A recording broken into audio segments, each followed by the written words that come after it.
അപ്പോൾ തിരുവല്ലയിൽ നിന്ന് കണ്ണൻ നായർ കൂടി നമുക്ക് വിവരങ്ങളുമായി ചേരുന്നുണ്ട്. Kannan Nair, good morning. രാവിലെ ആശ്വാസ വാർത്തയാണോ നൽകാൻ കഴിയുന്നത്?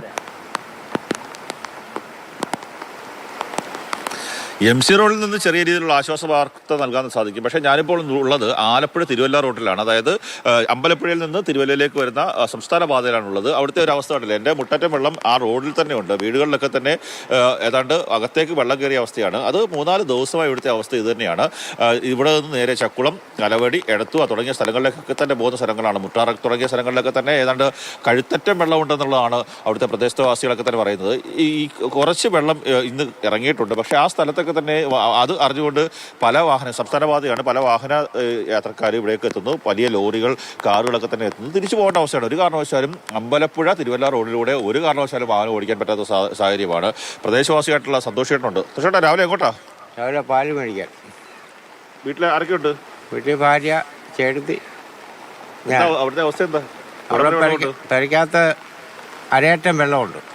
കട്ടിലൊക്കെ കട്ട വെച്ച് കിടത്തി വെച്ചിരിക്കുക. എന്നിട്ട് അതിലിരിക്കുക. അല്ല എങ്ങോട്ട് പോകാൻ ഈ പ്രദേശത്ത് എവിടാ? എങ്ങനെ ഉറങ്ങും? അത് ഉറങ്ങാൻ കുത്തിയിരിക്കും. നേരം വിളക്കുന്നവരെ കുത്തിയിരിക്കും. എന്നിട്ട് നേരം വിളക്കുമ്പോൾ ഇങ്ങോട്ട് ഇറങ്ങുക. ഇത് മാത്രമേ ഉള്ളൂ? നിങ്ങൾ 3 പേരേ ഉള്ളൂ? അതോ ഞങ്ങൾ 3 പേരേ ഉള്ളൂ. വേറെ എന്തെങ്കിലും വളർത്തുമൃഗങ്ങൾ വല്ലതും ഉണ്ടോ? ഉണ്ട്, വളർത്തുമൃഗമുണ്ട്. 2 പോത്തുണ്ട്, 2-3 ആടുണ്ട്. ഇതിനൊക്കെ ആഹാരം എങ്ങനെ കൊടുക്കും? ഇതിനൊക്കെ ഇനിയിപ്പം പോയി തിരുവല്ലായി പോയി റോഡറമ്പിക്കൊക്കെ നിൽക്കുന്ന ചെത്തിക്കൊണ്ടുവരും. തീറ്റയില്ല. എത്ര പോത്തുണ്ട്? 2 പോത്ത്. ഒട്ടും തീറ്റയില്ല. അപ്പുറം വെള്ളപ്പറമ്പ് ഇപ്പുണ്ട്. എങ്ങനെ തീറ്റ വിട്ടാലേ? മൊത്തം വെള്ളമല്ലേ? മൊത്തം വെള്ളം. ഈ പ്രദേശം മൊത്തം വെള്ളം. എന്നാ പോയി രാവിലെ പാല് വാങ്ങിച്ചിട്ടോ, ചായ കുടിക്ക്. ഇത് സന്തോഷം എന്ന് പറയുന്ന പ്രദേശവാസിയായിട്ടുള്ള വ്യക്തിയാണ്. നമുക്ക് മറ്റു ദൃശ്യങ്ങളിലേക്ക് പോകാൻ സാധിക്കും. കാര്യം ഈ പ്രദേശത്ത് നിന്ന് അകത്തേക്ക് പോകുന്ന സ്ഥലങ്ങളിലൊക്കെ തന്നെ വലിയ രീതിയിൽ വെള്ളക്കെട്ടുള്ളതാണ്. കാര്യം അദ്ദേഹത്തിന്റെ ഒരു അവസ്ഥ, അദ്ദേഹത്തിന്റെ വീട്ടിൽ പോത്ത്, ആട് തുടങ്ങിയ കാര്യങ്ങളുണ്ട്. അവയ്ക്ക് ഇല്ല അല്ലേ? ബസ്സൊന്നും ഓടുന്നില്ല അല്ലേ? ഇല്ല, ഒരു ബസ് ഓടാൻ സാധിക്കില്ല. ഇവിടെ ആകെ ഒന്ന് പോകാൻ സാധിക്കുന്ന ട്രാക്ടറാണ്. ട്രാക്ടറും കുറച്ച് സ്ഥലങ്ങളിൽ മാത്രം എന്തെങ്കിലും അത്യാവശ്യ സാമഗ്രികളൊക്കെ തന്നെ കൊണ്ടുപോകാൻ വേണ്ടി പോകുന്ന ട്രാക്ടറുകളുണ്ട്. അല്ലാതെ മറ്റുള്ള ഞാനിപ്പോൾ ഇവിടെ നിൽക്കുന്നു. ഇപ്പം എൻ്റെ കാലിൻ്റെ ആ ദൃശ്യങ്ങളിലേക്ക് പോയി കഴിഞ്ഞാൽ നിൽക്കാൻ സാധിക്കാത്ത രീതിയിലുള്ള ഒരു ഒഴുക്കാണ് ഇവിടെ ഉള്ളത്. വലിയ രീതിയിൽ തൊട്ട് സമീപത്ത് ആറുണ്ട്. ആറിൽ നിന്ന് വലിയ രീതിയിൽ വെള്ളം ഈ പ്രദേശത്തേക്ക് ഒഴുകിയെത്തുകയാണ്. ആ റോഡ് ക്രോസ് ചെയ്ത് വെള്ളം കടന്നു പോകും. നമുക്ക് കാല് ഉറപ്പിച്ച് നിൽക്കാൻ സാധിക്കാത്ത രീതിയിലുള്ള വലിയ ശക്തമായ രീതിയിലുള്ള ഒഴുക്ക് നമുക്ക് ഈ കാലിൻ്റെ താഴ്ഭാഗങ്ങളിലൊക്കെ നമുക്ക് അനുഭവപ്പെടുന്ന സ്ഥിതിയാണ്. ഇവിടെ നിന്ന് ജനങ്ങൾ, കുറേയേറെ സ്ഥലങ്ങളിലുള്ള ജനങ്ങളൊക്കെ തന്നെ മാറി താമസിക്കുന്നുണ്ട്. മറ്റുള്ള ചില ആൾക്കാരൊക്കെ തന്നെ അവരുടെ വീടിൻ്റെ 2ാം നിലയിലേക്ക് നമുക്ക് ട്രാക്ടറിലുള്ള ആൾക്കാർ വരുന്നുണ്ട്. ഈ വാഹനം മാത്രമാണ്, ട്രാക്ടർ മാത്രമാണ് ഇതുവഴി സഞ്ചരിക്കുന്നത്. അവരോട് തന്നെ നമുക്ക് അവരുടെ കാര്യങ്ങൾ ചോദിക്കാം.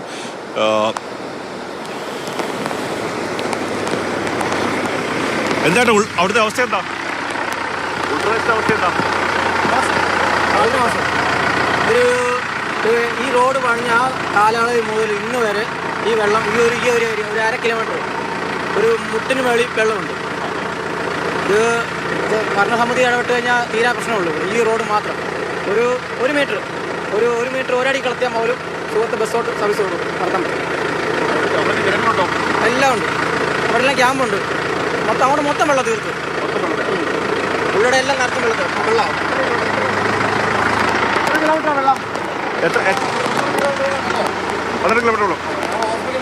എങ്ങോട്ട് പോകുന്നു?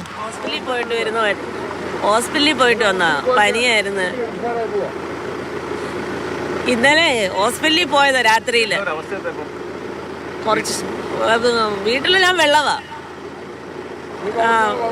വള്ളത്തെ വേണം ഇനി അങ്ങോട്ട് പോകാൻ. അവിടെ ഇന്നലെ അഡ്മിറ്റ് ആയിരുന്നു.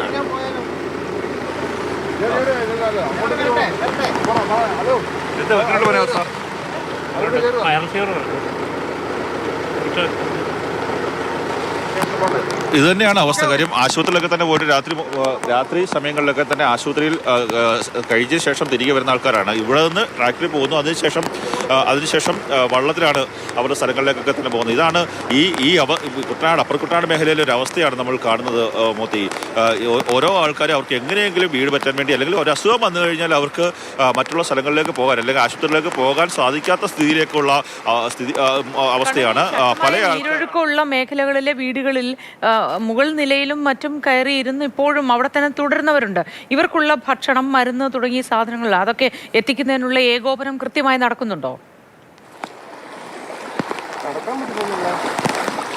അത്തരത്തിലുള്ള ഏകോപനങ്ങളൊക്കെ തന്നെ നടക്കുന്നുണ്ട് മോത്തി. പക്ഷേ ഉൾപ്രദേശത്ത് കുട്ടനാട് നമുക്ക് നേരത്തെ ഒരു അനുഭവം വെച്ച് ഞാൻ പറയാം. കുട്ടനാടിന്റെ ഉൾപ്രദേശങ്ങളിലൊക്കെ തന്നെ ഈ വള്ളത്തിലൊന്നും തന്നെ പോയി എത്തിപ്പെടുക അസാധ്യമാണ്. അപ്പർ കുട്ടനാട്ടിലായാലും കുട്ടനാടിന്റെ ഉൾമേഖലയിലൊക്കെ തന്നെ എത്തിപ്പെടുക വളരെ ശ്രമകരമായിട്ടുള്ള ദൗത്യമാണ്. അത് അങ്ങനെയൊക്കെയുള്ള ചില സമയങ്ങളിലൊക്കെ തന്നെ വാഹനങ്ങളും ഈ വള്ളങ്ങളും ഒക്കെ തന്നെ പോകുന്നുണ്ട്. ഇതുപോലെ നേരത്തെ നമ്മൾ കണ്ടില്ല ട്രാക്ടർ ഇപ്പോൾ ആ പോകുന്ന വഴിക്ക് അവിടെ ട്രാക്ടർ നിന്ന് പോകുന്ന സ്ഥിതിയുണ്ട്.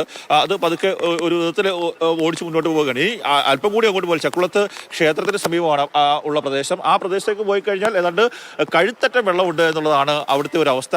തലവടി മേഖലയായാൽ, എടത്തുവ മേഖലയായാൽ അവിടെയൊക്കെ തന്നെ ജനങ്ങൾ വലിയ രീതിയിൽ ബുദ്ധിമുട്ടുകയാണ്. കടകളിൽ കൂടിയൊക്കെ തന്നെ വെള്ളം കയറി ഇറങ്ങി പോകുന്ന സ്ഥിതി. ഇപ്പോൾ ഞാനിപ്പോൾ നിൽക്കുന്ന സ്ഥലത്ത് ഒരു ഓർത്തഡോക്സ് ചർച്ചുണ്ട്. ആ സ്ഥലത്തൊക്കെ തന്നെ ആ പള്ളിയുടെ പുരയിടത്തിൽ നിറയെ വെള്ളം കയറിയ ഒരു സ്ഥിതിയാണ്. ഒരു കാരണവശാലും ഈ വരുന്ന യാത്രക്കാരോട് ഈ വെള്ളം ഇറങ്ങിയെന്ന് കരുതി ഒരു കാരണവശാലും അമ്പലപ്പുഴ തിരുവല്ല റോഡിലൂടെ യാത്ര ചെയ്യാൻ ശ്രമിക്കാതെ ഒരു കാരണവശാലും നിങ്ങൾക്ക് യാത്ര ചെയ്യാൻ സാധിക്കില്ല. വലിയ രീതിയിൽ കുത്തൊഴുക്കൊണ്ട് ആറ്റിൽ നിന്നുള്ള വെള്ളം ഈ റോഡിലേക്ക് ഇറങ്ങി എതിർവശത്തേക്ക് പോകുന്ന ഒരു സ്ഥിതിയാണ്. വലിയ രീതിയിൽ കുത്തൊഴുക്കൊണ്ട് അപകടം ഉണ്ടാകാനുള്ള സാധ്യത വളരെയേറെയാണ്. ഒരു കാരണവശാലും ഈ യാത്രക്കാർ ഈ മാർഗം, ഈ പാത തിരഞ്ഞെടുക്കരുത് എന്നുള്ളതാണ് ഏറ്റവും എടുത്തു പറയേണ്ടത്. പ്രദേശത്തിന്റെ ഇരുവശങ്ങളിലും താമസിക്കുന്ന ജനങ്ങളൊക്കെ തന്നെ വലിയ രീതിയിൽ ബുദ്ധിമുട്ടുകയാണ്. ദുരിത പെയ്ത്താണ് പെയ്തുകൊണ്ടിരിക്കുന്നത്. റോഡിൽ ശകലം വെള്ളം ഇറങ്ങിയിട്ടുണ്ട്. MC റോഡിൽ പല സ്ഥലങ്ങളിലും വെള്ളം ഇറങ്ങിയിട്ടുണ്ടെന്ന് ഒഴിച്ചാൽ ബാക്കിയുള്ള സ്ഥലങ്ങളിലെല്ലാം തന്നെ തിരുവല്ല റോഡിലാണ് നിൽക്കുന്നത്. അതുവഴി ഗതാഗതം വലിയ ബുദ്ധിമുട്ടാണ് എന്ന് കണ്ണനാർ പറയുന്നു.